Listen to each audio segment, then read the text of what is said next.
Welcome to our devotion on this Wednesday. This is a shout out to you, Carol. I hope you can hear me. I was told to speak up a bit, so that's what I'm going to try and do today. I think many of us were challenged by Craig's sermon in the church on Sunday with his message around recovering racists.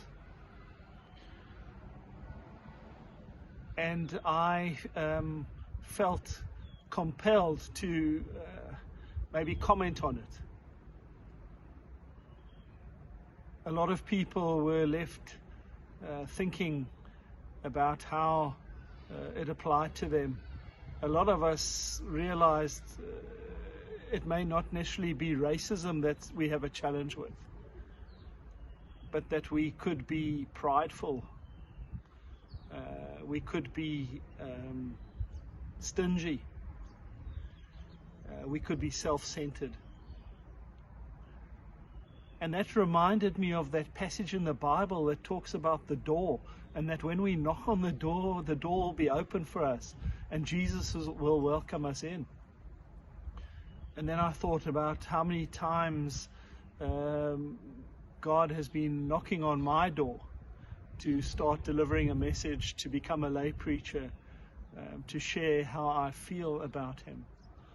And for so many years, my door was either closed or I didn't have a knocker on it. So what I've done now is I've got a range of doorstops. And these doorstops go from the very simple, just to keep the door open, get a bit of a fresh air. Of course, you know that we love cats. So I've got a doorstop that looks like a cat. Doesn't do a very good job when the wind blows, the door just closes.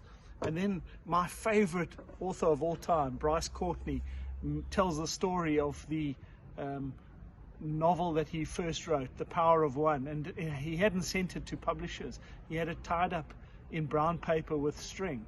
And he used it as a doorstop. So I found something equally as weighty. Yep, the Everyday Reference Library. This is what our grandparents used to use because they didn't have Google and of course AI, ChatGPT, and all that, DeepSeek. But the idea of putting this in the door to keep it open. So that's the door of our minds, it's the door of our hearts, it's the door of our souls. We keep the door open to allow new thoughts, new feelings, new experiences. We keep the door open to draw those who may be different to us closer. It doesn't mean that we have to just roll over and play dead if we get treated badly or anything like that. But the idea is that the door is open to a conversation. Because that is what Jesus wants from us.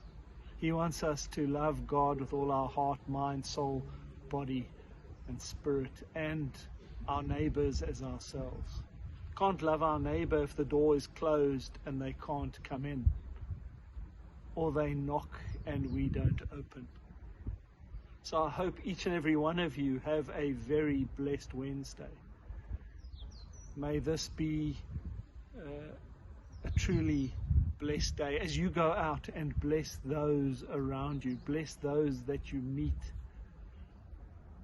We ask this and everything else in Jesus' very precious name. Amen.